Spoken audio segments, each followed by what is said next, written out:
ಬಮೂಲ್ ಏನಾಯ್ತು? ಬಮೂಲ್ ನಿರ್ದೇಶಕರ ಚುನಾವಣೆ ನಡೆದಿದೆ. ಈಗ ಸದ್ಯಕ್ಕೆ ನಾನೊಬ್ಬ ನಿರ್ದೇಶಕನಾಗಿ ಕನಕಪುರದಿಂದ ಆಯ್ಕೆ ಆಗಿದ್ದೀನಿ. ನನ್ನ ಜೊತೆಯಲ್ಲಿ 14 ಜನ ಸದಸ್ಯರುಗಳು ಕೂಡ ಆಯ್ಕೆ ಆಗಿದ್ದಾರೆ. ಸೊ ಯಾರು ಅಧ್ಯಕ್ಷರಾಗಬೇಕು ಏನು ಅಂತಕ್ಕಂಥದ್ದು ಬಮೂಲ್ನಲ್ಲಿ ಪಕ್ಷದ ವರಿಷ್ಠ ಮಂಡಳಿ, ನಮ್ಮ ಜಿಲ್ಲೆಯ 3 ಜಿಲ್ಲೆಯ ನಾಯಕರುಗಳು ಸೇರಿ ತೀರ್ಮಾನವನ್ನ ಮಾಡ್ತಾರೆ. KMF ವಿಚಾರ ಇಲ್ಲಿ ಚರ್ಚೆಗಿಲ್ಲ. ಕಾಂಗ್ರೆಸ್ ಅಧಿಕಾರ ದುರುಪಯೋಗ ಮಾಡಿಕೊಂಡು ಈ ಚುನಾವಣೆ ನಡೆಸಿದೆ ಅನ್ನುವಂಥದ್ದು ಬಿಜೆಪಿ ಬೆಂಬಲಿತ ಅಭ್ಯರ್ಥಿ ಜಯಮುತ್ತು ಆರೋಪ. ಅದನ್ನ ಕುಮಾರಸ್ವಾಮಿ ಅವ್ರನ್ನ ಕೇಳಬೇಕು. ಹಿಂದೆ ನರಸಿಂಹಮೂರ್ತಿ ಅವರು, ಮಾಗಡಿಯ ನರಸಿಂಹಮೂರ್ತಿ ಅವರು ಅಧ್ಯಕ್ಷರಾಗಬೇಕು ಅಂದಾಗ ಇಂದು ದಿನ ರಾತ್ರಿ ನಿರ್ದೇಶಕ ಸ್ಥಾನದಿಂದ ನಾಳೆ ಬೆಳಗ್ಗೆ ಅವರು ಅಧ್ಯಕ್ಷರು, ಬಮೂಲ್ನ ಅಧ್ಯಕ್ಷರು. ನನ್ನ ಬಿಸ್ನೆಸ್ಗೆ GST ನೋಟಿಸ್ ಬಂದಿದೆ, ಏನ್ ಮಾಡ್ಬೇಕು ಅಂತ ಗೊತ್ತಾಗ್ತಿಲ್ಲ. ಇಮಿಡಿಯೇಟ್ಲಿ ಒಬ್ಬ GST ಎಕ್ಸ್ಪರ್ಟ್ ಹತ್ರ ಮಾತಾಡು. ಎಲ್ಲಿ ಹುಡುಕೋದು? ಬಾಸ್ವಾಲಾ. Be the boss.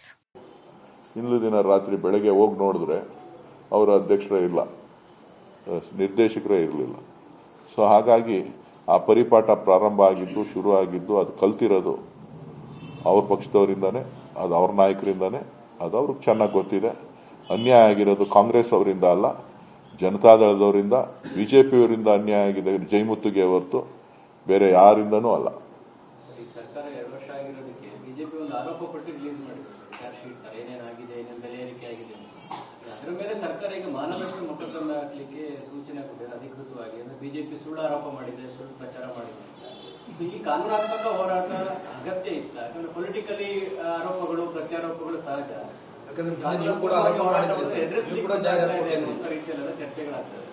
ನನಗೆ ಅದರ ಬಗ್ಗೆ ಹೆಚ್ಚು ಮಾಹಿತಿ ಇಲ್ಲ. ಅದನ್ನ ಸರ್ಕಾರ ನಡೆಸ್ತಾ ಇರ್ತಕ್ಕಂಥ ಮುಖ್ಯಮಂತ್ರಿಗಳು ಮತ್ತು ಉಪಮುಖ್ಯಮಂತ್ರಿಗಳು, ಸಚಿವ ಸಂಪುಟದ ಸದಸ್ಯರನ್ನ ಕೇಳಿ. ಯಾಕೆಂದ್ರೆ ಅದು ಸರ್ಕಾರದ ತೀರ್ಮಾನ, ಸರ್ಕಾರದ ನಡವಳಿಕೆ.